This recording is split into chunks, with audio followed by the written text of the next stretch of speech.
Hello friends, स्वागत है आप सबों का एबीसी एकेडमी पर। तो फ्रेंड्स, आज के इस क्लास में हम लोग बीपीएससी टीआरई 4.0 के लिए सामाजिक विज्ञान का क्लास देखने वाले हैं।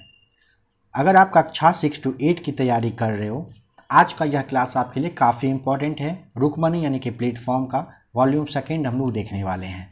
क्लास को देखने से पहले कुछ इंपॉर्टेंट बात है। पहला क्लास है ना 6 to 8 का, तो आप थोड़ा सा समझिएगा।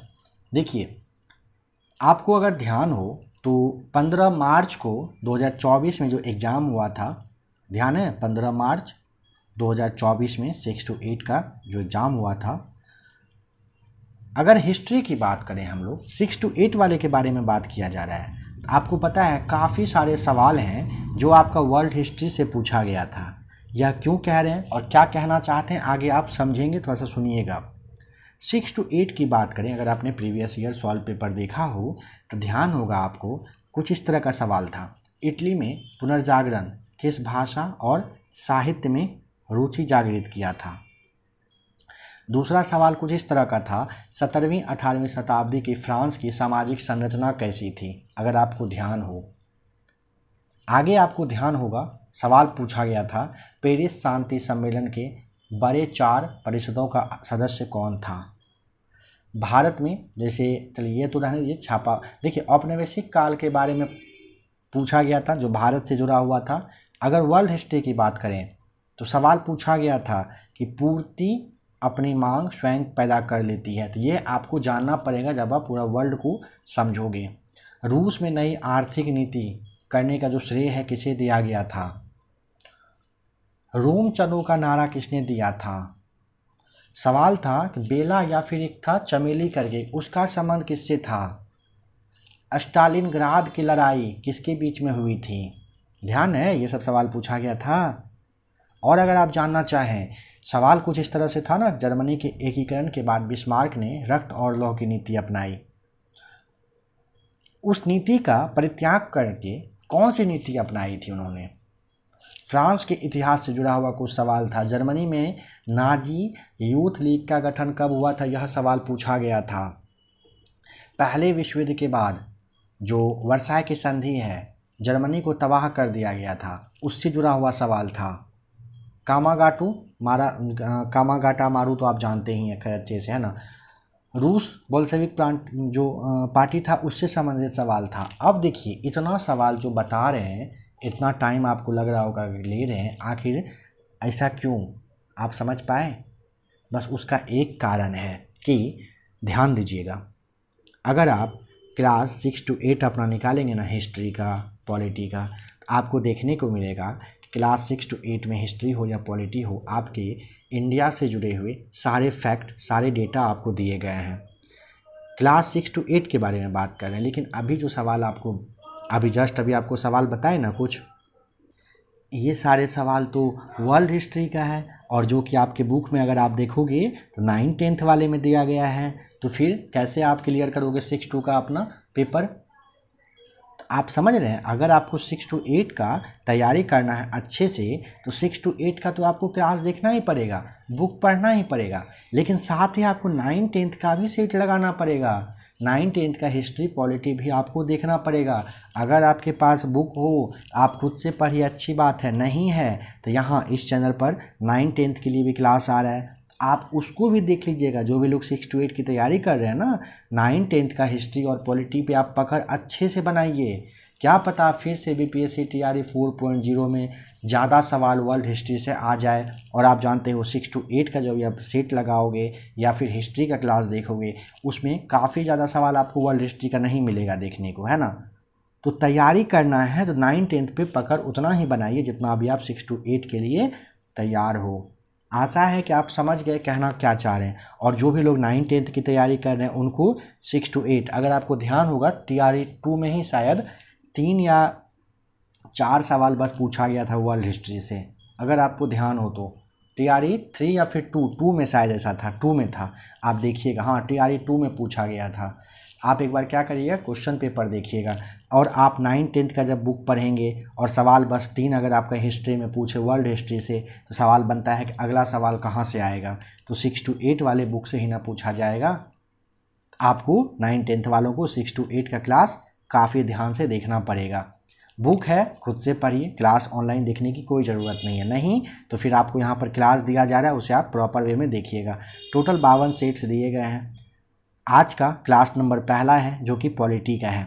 इसके बाद हम लोग जब ये पॉलिटी ख़त्म हो जाएगा फिर हम लोग हिस्ट्री को देखेंगे, ठीक है। 13 सेट्स हिस्ट्री का दिया गया है और 9-10 में हिस्ट्री का सेम अभी क्लास चल रहा है, तो आप 9-10 का भी क्लास देख सकते हो हिस्ट्री का, और 6 to 8 का पॉलिटी का। हिस्ट्री ख़त्म होगा इधर, पॉलिटी ख़त्म होगा, फिर चेंज कर देंगे दोनों का क्लास। यहाँ पे बुक की प्राइस की बात करें 240 रुपये है। काफ़ी अच्छा बुक है, डिस्कशन काफ़ी अच्छे से दिया गया है। आप लोग चाहें तो बुक ले लीजिएगा, घर में बैठे हुए प्रैक्टिस सेट आप अच्छे से लगाइएगा। कुछ कहना होगा दोस्तों कमेंट करके आप ज़रूर बताइएगा। क्लास पसंद आए तो वीडियो को लाइक शेयर सब्सक्राइब, ये काम आपको खुद करना है, इसके लिए आपको बार बार नहीं कहेंगे, तो आप वीडियो को लाइक शेयर सब्सक्राइब कर दीजिएगा। अगर आपको और भी इसका क्लास देखना है तो प्लेलिस्ट आकर के चेक कर लीजिएगा, नीचे क्लास के नीचे में और भी 1-2-3 क्लास है जो आपके एग्जामिनेशन के व्यू से इम्पॉर्टेंट है, उसका भी लिंक नीचे डिस्क्रिप्शन में दिया गया है, आप उसे भी ज़रूर देख लीजिएगा। तो आइए पहला सवाल को देखते हैं जो कि पॉलिटी का है। तो चलिए बताइए, भारत के संविधान में जन स्वास्थ्य एवं स्वच्छता किसमें शामिल है? राज्य सूची में, संवृत्ति में, संघ में, या फिर एक से ज़्यादा, या फिर किसी में नहीं? पहला का पहला ही हो जाएगा सही जवाब। भारत के संविधान में जन स्वास्थ्य एवं स्वच्छता किसमें? राज्य सूची में शामिल है। राज्य सूची में आप ध्यान रखिए, जैसे आपका लोक व्यवस्था है, पुलिस है, जो आपका कारागार होता है, होटल है, बाजार है, ये सब ना राज्य सूची के तहत आता है। अगर पूछे संघ सूची में कौन सा आएगा तो आप बैंकिंग को कह सकते हो, बीमा है, डाक तार हो गया आपका, फिर आप राष्ट्रीय सुरक्षा से जुड़ा हुआ कोई अगर काम हो, साथ ही आप कह सकते हो युद्ध, शांति, विदेश से संबंधित जो भी बात है, ये सब संघ में आता है। संवर्ती सूची में आपसे पूछे तो आप शिक्षा, जनसंख्या नियंत्रण, समाचार पत्र, कारखाना, ये सब बता सकते हैं। पहला का यहाँ पर पहला सही जवाब है। 112 करेक्ट। संसदीय प्रणाली में कार्यपालिका किसके प्रति उत्तरदायी होती है? पहला सही जवाब विधानमंडल की। संसदीय प्रणाली में कार्यपालिका किसके? विधानमंडल के प्रति उत्तरदायी होती है, ठीक है। पहला ही यहाँ पर भी सही जवाब है। सरकार के आपको पता है 3 प्रमुख अंग हैं, कार्यपालिका, विधायिका और न्यायपालिका होता है, ठीक है। नेक्स्ट क्वेश्चन करेक्ट, निम्नलिखित में से किस राज्य में विधान परिषद है? तो भारत के आपको पता होना चाहिए 6 राज्य में अभी विधान परिषद है। ऑप्शन नंबर बी आपको बताना है, कर्नाटक सही जवाब है, ठीक है। संविधान का जो अनुच्छेद 169 है ये ना किस चीज़ से संबंधित है? तो विधान परिषद बनने से या उसके समाप्ति होने से, ध्यान रखिएगा, ठीक है। 169 अनुच्छेद टोटल कितने जगह पर है? 6 जगह पर। कहाँ कहाँ पर है? उत्तर प्रदेश में है, बिहार में है, महाराष्ट्र हो गया, आंध्र प्रदेश, तेलंगाना, और जो आपका यहाँ पर कर्नाटक दिया हुआ है, कर्नाटक में है। भारत का संवैधानिक प्रमुख कौन होता है? यह सवाल आपके लिए छोड़ रहे हैं, कमेंट करके आप बताइए, भारत का संवैधानिक प्रमुख कौन होता है? राइट आंसर बताइए कमेंट करके। निम्नलिखित में से कौन भारत का केंद्र शासित प्रदेश नहीं है? चंडीगढ़ है, लक्षद्वीप भी है, गोवा नहीं होगा, ठीक है। भारत का केंद्र शासित प्रदेश कौन सा? चंडीगढ़ है ना, लक्षद्वीप भी है, लेकिन गोवा है क्या? नहीं। यहाँ पर आप ध्यान रख लीजिएगा, गोवा के बारे में बात करते हैं। गोवा 56वें संविधान संशोधन जो कि 1987 में हुआ था, ठीक है, इसके द्वारा 30 मई का डेट आप याद रखिएगा, 1987 में ही भारत का 25वां राज्य बना था, 25 नंबर का राज्य बना था। कौन सा?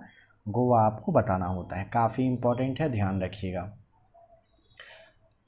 ध्यान होगा कि भारत की स्वतंत्रता के बाद भी गोवा पर किसी दूसरे का अधिकार था, पता है किसका?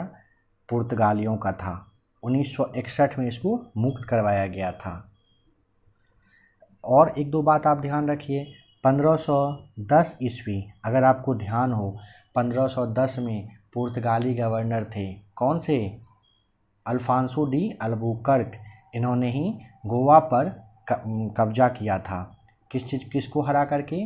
तो बीजापुर के सुल्तान, अगर आपको ध्यान हो, बीजापुर के सुल्तान को हरा करके 1510 में अल्फांसो डी अल्बुकर्क ने अधिकार किया था गोवा पर। बताइए निम्नलिखित में से कौन से, कह रहे निम्नलिखित में से कौन भारत देश का प्रमुख होता है? कह रहे आप ये जानते हैं राष्ट्रपति साहब, सही जवाब हो जाएगा। कह रहे कि भारत के संविधान में किस संशोधन के द्वारा प्रस्तावना में समाजवादी शब्द को जोड़ा गया है? तो 42वें संविधान संशोधन 1976 के तहत समाजवादी शब्द को जोड़ा गया है। ऑप्शन नंबर क्या टिक करेंगे? दूसरे को टिक करेंगे। यहाँ पर प्रस्तावना में पूछे अब तक कितने बार? तो केवल एक बार संशोधन हुआ है, यह भी आप ध्यान रखिएगा।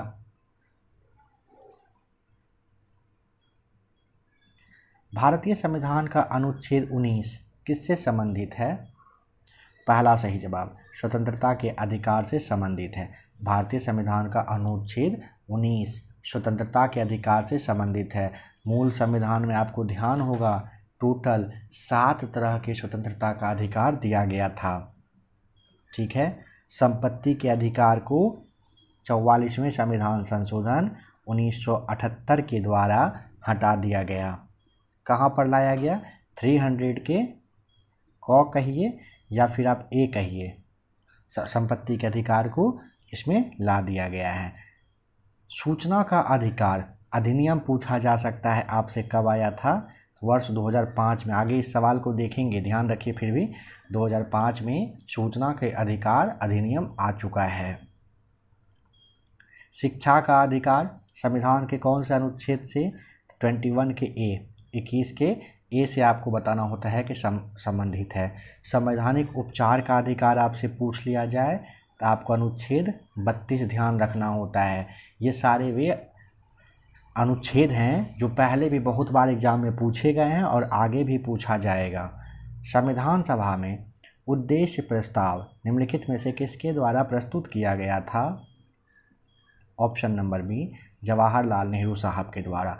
संविधान सभा में उद्देश्य प्रस्ताव किसके द्वारा? नेहरू जी के द्वारा पेश किया गया था। 13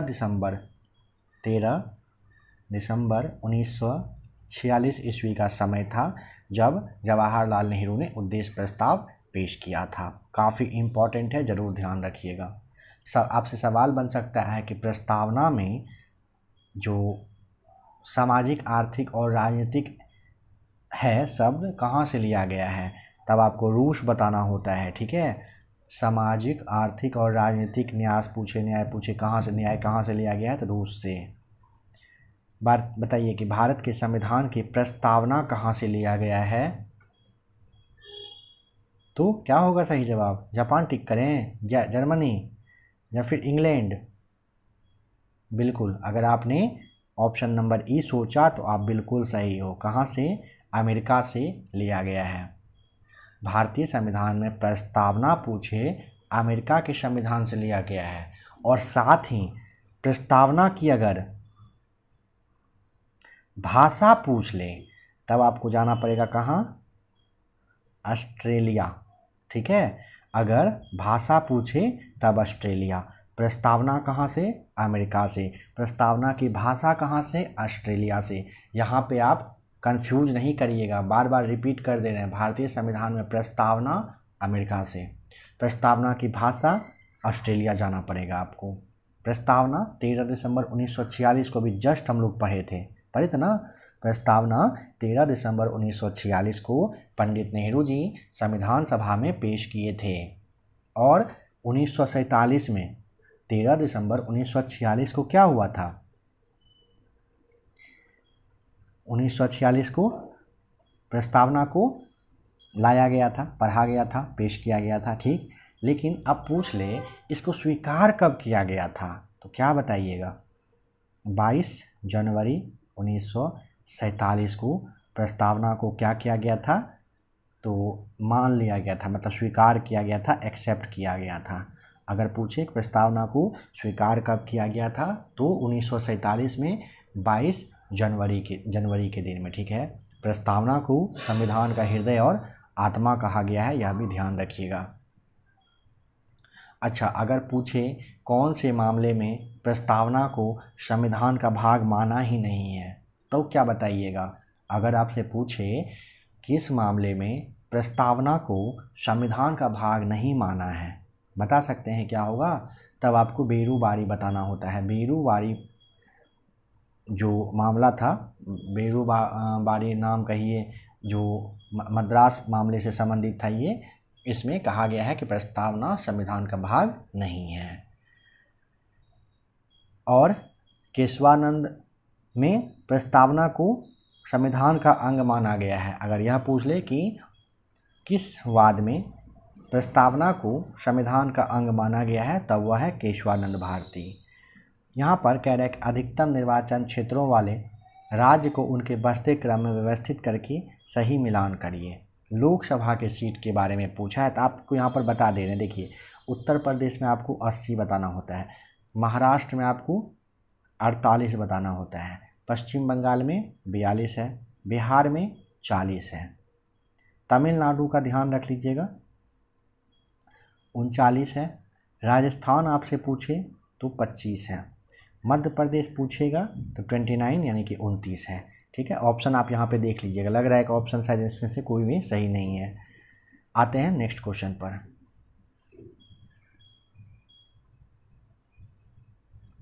बताइए, इनमें से कौन संविधान सभा का सदस्य नहीं था। कौन है जो संविधान सभा का सदस्य नहीं था। तो ऑप्शन नंबर ना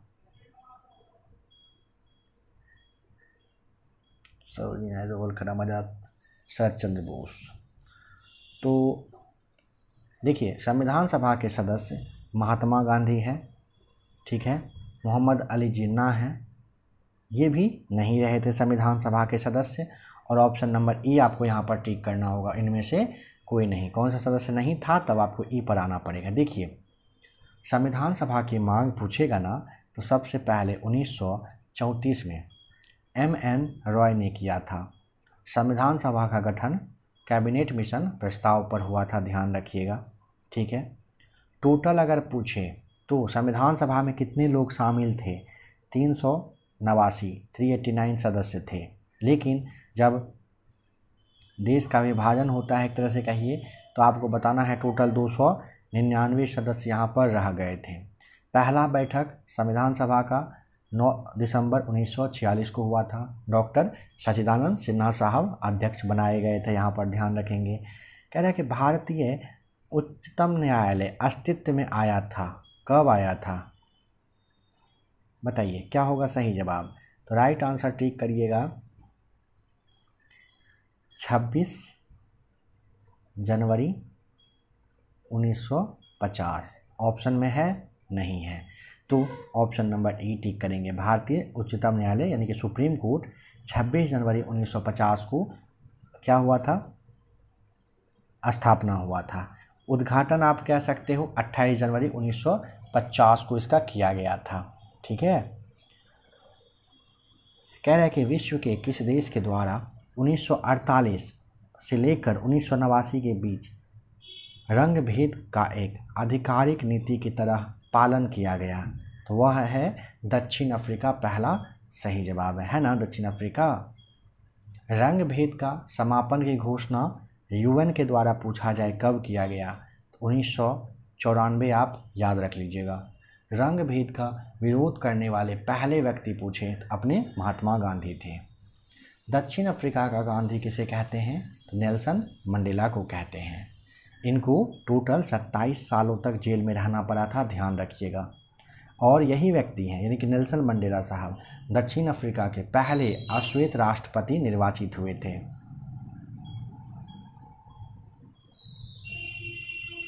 मंडल आयोग ने 1980 की अपनी रिपोर्ट में सरकारी नौकरियों में सामाजिक एवं शैक्षणिक तौर पर पिछड़े वर्गों को कितने प्रतिशत आरक्षण का संस्तुति किया था, तो आप जानते हो अच्छे से 27%। पहला सही जवाब हो जाएगा।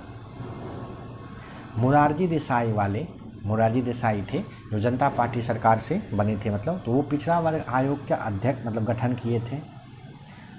1990 में संसद में उस वक्त के जो प्रधानमंत्री VP सिंह साहब थे, उन्होंने मंडल आयोग की सिफारिश को लागू करने का घोषणा किया था, ध्यान रखिएगा। बताना है कि निम्नलिखित में से कौन सा है जो मौलिक अधिकार संविधान का हृदय एवं आत्मा कहलाता है। हृदय एवं आत्मा कहते हैं किसे? देखिए एक बात समझिए, ऑप्शन नंबर ई आपको टिक करना पड़ेगा। संवैधानिक उपचार को, ठीक है, संवैधानिक उपचार है जिसको कि अंबेडकर साहब ने संविधान का आत्मा मतलब कहिए कि माना है।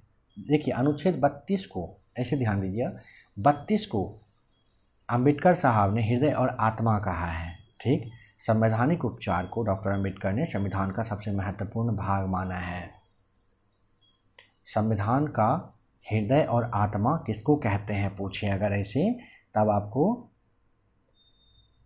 प्रस्तावना बताना होता है। ठीक, और 32 के बारे में पूछे हृदय और आत्मा तो अंबेडकर साहब बताइएगा। ऑप्शन नंबर इसीलिए ई टिक करना है। कौन सा अधिकार अल्पसंख्यकों के प्रति विशेष है? बताइए। सही जवाब हो जाएगा कोई भी नहीं। क्यों? क्योंकि 29 और 30 अल्पसंख्यकों के भाषा, लिपि और संस्कृति से संबंधित है। आपको ई टिक करना होगा। अनुच्छेद 29 में अल्पसंख्यकों का भाषा, लिपि और संस्कृति है। अनुच्छेद 30 की बात करें तो शिक्षा जो संस्था है इसकी स्थापना, प्रशासन, ये सब अल्पसंख्यकों के लिए दिया गया है। ठीक है, बताइएगा कि पावर शेयरिंग के बारे में कौन सा कथन गलत है? पहला, सत्ता सरकार के विभिन्न अंगों के बीच साझा की जाती है। ठीक है, पावर शेयरिंग में होगा। सत्ता विभिन्न स्तरों पर सरकारों के बीच साझा की जा सकती है। बिल्कुल। प्रत्येक समाज को किसी न किसी रूप में शक्ति बंटवारे की आवश्यकता होती है, भले ही वह छोटा हो या सामाजिक विभाजन ना हो। बिल्कुल ठीक है, ऑप्शन नंबर ए। कौन सा कथन गलत है? उपरोक्त में से कोई भी कथन गलत नहीं है। बताइएगा कि वर्ष 1980 में किस देश ने श्वेत अल्पसंख्यक शासक से स्वतंत्रता प्राप्त की? कौन सा देश है 1980 में जो श्वेत अल्पसंख्यक शासक से स्वतंत्रता पाया? ऑप्शन नंबर पहला हो जाएगा जिम्बाब्वे। काफ़ी सही, मतलब काफ़ी ज़्यादा इम्पोर्टेंट है, ध्यान रखिएगा। जिम्बाब्वे की राजधानी आपसे अगर पूछेगा तो आपको हरारे बताना होता है। मुद्रा यहाँ का क्या है? तो अमेरिका में जो डॉलर चलता है ना वही है। और अभी आज के डेट में जिम्बाब्वे के राष्ट्रपति का नाम क्या है? तो एमरसन मांगवागवा करके है, मांगाउगवा करके कुछ है, याद रखिएगा। 1980 में किस देश ने श्वेत अल्पसंख्यक शासक से स्वतंत्रता प्राप्त की? जिम्बाब्वे सही जवाब है। संविधान सभा की प्रथम बैठक की अध्यक्षता किसने किया था? खैर हम लोग बहुत बार अभी देख लिए हैं, सच्चिदानंद सिन्हा साहब किए थे 9 दिसंबर को।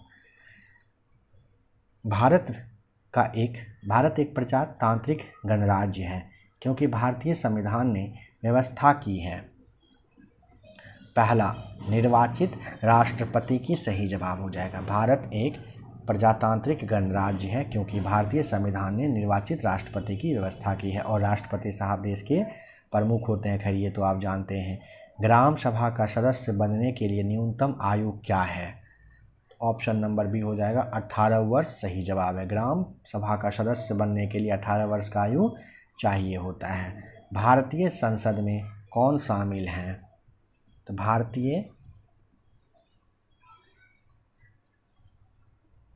ठीक है बताइए, भारतीय संसद में शामिल होते हैं कौन?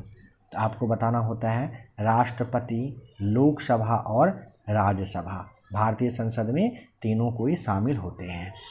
भारतीय संविधान का कौन सा अनुच्छेद यह व्यवस्था करता है कि निर्वाचनों का अधीक्षण, निर्देशन और नियंत्रण निर्वाचन आयोग में निहित होगा? खैर आप ये अच्छे से जानते हैं। ऑप्शन नंबर पहला 324 से 329 तक संविधान का जो अनुच्छेद है इसमें निर्वाचन के बारे में, निर्वाचन आयोग से संबंधित है। और भाग पूछेगा तो 15 आपको बता देना होता है। बताएंगे कि ग्राम पंचायत निम्नलिखित में से किसके प्रति उत्तरदायी है? सही जवाब क्या होगा यहाँ पर? पंचायत समिति, जिला परिषद या फिर खंड विकास अधिकारी? तो देखिए ध्यान रखिएगा, ग्राम पंचायत ग्राम सभा के प्रति होता है उत्तरदायी ऑप्शन नंबर ई को आप टिक करेंगे। ग्राम पंचायत किसके प्रति? तो ग्राम पंचायत ग्राम सभा के प्रति उत्तरदायी होता है। 5 वर्ष का कार्यकाल होता है, आप जानते हो, है ना। कह रहे कि जब विधायिका का सामान्य कार्यकाल समाप्त होने से पूर्व चुनाव होता है तो इसे क्या कहते हैं? तो खैर यहाँ तो आपको सोचना ही नहीं है। पहला, मध्य अवधि चुनाव कहा जाता है।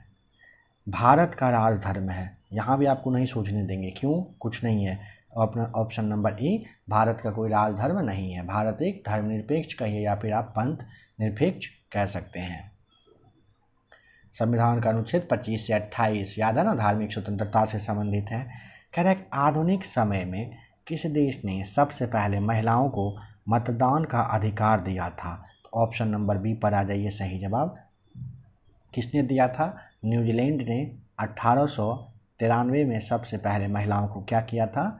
तो वोट डालने का, मतदान करने का अधिकार दे दिया था। भारत ने सबसे पहले जो भारत शासन अधिनियम 1919 आया था ना, उसके तहत महिलाओं को मतदान का अधिकार दिया गया था। जो आपका यूके है, यूनाइटेड किंगडम, इंग्लैंड, ब्रिटेन जो भी कहिए, महिलाओं को सार्वभौमिक वयस्क मताधिकार 1928 में दिया गया था। ठीक है, यूके कहिए या फिर जो आप ब्रिटेन है, इंग्लैंड है ना, उस जब कहते हैं ना उसमें थोड़ा सा टर्म एंड कंडीशन होता है, कुछ एरिया को छोड़ना पड़ता है, कुछ को लगाना पड़ता है, तब उसका नाम चेंज होता है। वैसे फ़िलहाल बस कह दिए जल्दीबाजी में। निम्नलिखित में से कौन सा क्षेत्र, वैसे भी ये सवाल आपसे पूछेगा नहीं कि किस कंडीशन में क्या कहते हैं। कह रहा है कि निम्नलिखित में से कौन सा क्षेत्रीय राजनीतिक दल नहीं है? तो हरियाणा विकास पार्टी नहीं है, नेशनल कॉन्फ्रेंस है, इंडियन नेशनल लोक दल भी है। ठीक है, तीसरा हो जाएगा सही जवाब। कह रहे संविधान प्रारूप समिति के अध्यक्ष अंबेडकर साहब ने किस अनुच्छेद को संविधान का हृदय एवं आत्मा कहा था? हम लोग जस्ट अभी देखे हैं ना, किसको कहा है? तो तीसरा, अनुच्छेद 32 को अंबेडकर साहब ने क्या कहा है? तो संविधान का हृदय एवं आत्मा कहा है। सी हो जाएगा राइट आंसर। बताइए, फ्रांस में स्वतंत्रता, समानता और भ्रातृत्व का नारा कब बुलंद किया गया? 1789 में, तीसरा सही जवाब हो जाएगा। किसने लिखा है कि स्वतंत्रता का अर्थ बंधनों का अभाव है? पहला, किसने? हॉब्स के द्वारा लिखा गया है। हॉब्स ने कहा कि स्वतंत्रता का अर्थ बंधनों का अभाव है, पहला सही जवाब है। किसने कहा है? मनुष्य स्वतंत्र रूप से जन्म लेता है लेकिन सभी जगह वह बंधनों में रहता है। रूसो ने कहा है, ऑप्शन नंबर बी। महान दार्शनिक थे रूसो, उन्होंने कहा कि मनुष्य ना स्वतंत्र रूप से जन्म लेता है लेकिन सभी जगह वह बंधनों में रहता है। मौलिक अधिकार निलंबित किए जा सकते हैं। मौलिक अधिकार ना राष्ट्रपति के द्वारा, ऑप्शन नंबर बी, राष्ट्रपति के द्वारा मौलिक अधिकार निलंबित किए जा सकते हैं। भारत का जो राष्ट्रपति है अनुच्छेद 20 और 21 को छोड़कर किसी भी मौलिक अधिकार को कम कहिए या फिर समाप्त कहिए कर सकते हैं। भारत में सांप्रदायिकता के विकास का मुख्य कारण है अल्पसंख्यक समूहों का शैक्षिक और आर्थिक पिछड़ापन, सही जवाब है। भारत में सांप्रदायिकता का मुख्य कारण अल्पसंख्यक समूहों का शैक्षणिक और आर्थिक पिछड़ापन है, ध्यान रखिएगा। बताइए कि भारत के संविधान का 73वां संशोधन अधिनियम 1992 के पारित किए जाने का कारण क्या था? 73rd नंबर का, पंचायती राज को बल देना, पंचायती राज को बल देना पहला सही जवाब हो जाएगा। ठीक है, 73वें संविधान संशोधन का उद्देश्य पंचायती राज को बल देना था। संविधान का जो भाग 4 है, अनुच्छेद 40 है, पंचायती राज व्यवस्था को गठन करने का निर्देश राज्य सरकार को दिया गया था, ध्यान रखिएगा।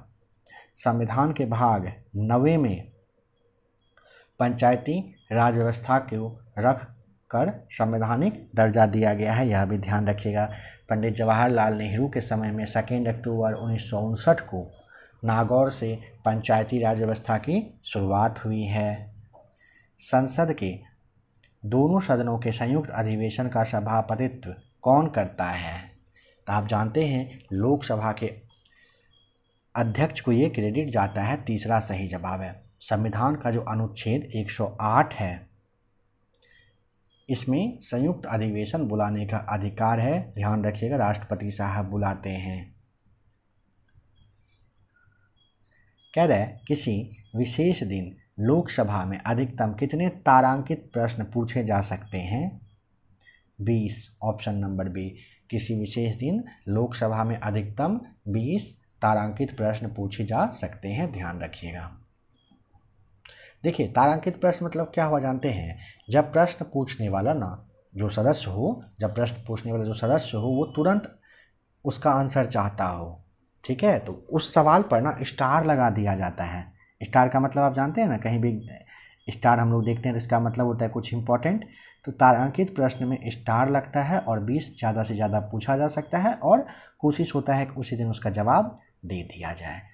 लोकसभा के निर्वाचन क्षेत्रों का सीमा निर्धारण पिछली बार निम्नलिखित में से किस ईस्वी में किया गया था? तो ऑप्शन नंबर बी 1973 आपको ध्यान होगा।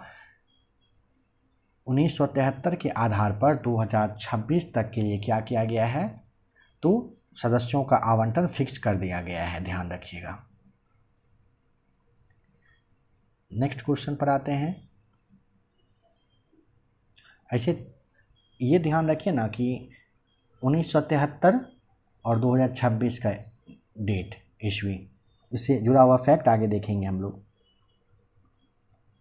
कह रहे हैं भारत की पहली महिला प्रधानमंत्री कौन थी? तो आप अच्छे से जानते हैं, पहला सही जवाब श्रीमती इंदिरा गांधी बताइएगा, ठीक है। अच्छा, अगर पूछे कि भारत वर्ल्ड में बताइए, विश्व में कौन थी, क्या बताइएगा? तो श्रीलंका की जो थी श्री माओ भंडारनायके, वह बताना होता है, ठीक है। अब महिला पर आए हैं तो ध्यान दीजिएगा। भारतीय कांग्रेस की पहली महिला अध्यक्ष 1917 में बनी थी कौन? Annie Besant. ये भारतीय कांग्रेस की पहली महिला अध्यक्ष कहा गया, भारत की नहीं। अगर प्रथम भारतीय पूछ लिया जाए तो 1925 में कहाँ पर? तो कानपुर में कौन बनी थी? सरोजनी नायडू बनी थी। ध्यान रखिएगा। पाकिस्तान की पहली महिला प्रधानमंत्री अगर आपसे हो सकता है पूछ ले तो श्रीमती बेनजीर भुट्टो बताइएगा। यहाँ पे प्रैक्टिस सीट नंबर पहला होता है समाप्त। पहला का पॉलिटिकल साइंस का जो सवाल था 40 सवाल, इसे हम लोगों ने देखा। आशा करता हूँ कि यहाँ तक क्लास आपको अच्छा लगा। जो भी लोग नए हो, जैसा कि पहले ही कहा गया है आपको, अगर आप बीपीएससी टीआरई 4.0 की तैयारी कर रहे हैं तो आप चैनल को सब्सक्राइब करके जुड़ जाइए। प्लेलिस्ट आकर के एक बार चेक करिएगा, यहाँ पर आपको थंबनेल शो कर रहा है। जिस भी क्लास को आप नहीं देख पाए हो, टच करके अभी ही देखिए। दोनों क्लास आपके लिए काफ़ी इम्पॉर्टेंट हैं। कुछ कहना होगा कमेंट करिएगा दोस्तों। क्लास पसंद आया है तो वीडियो को लाइक किए बिना नहीं जाइएगा।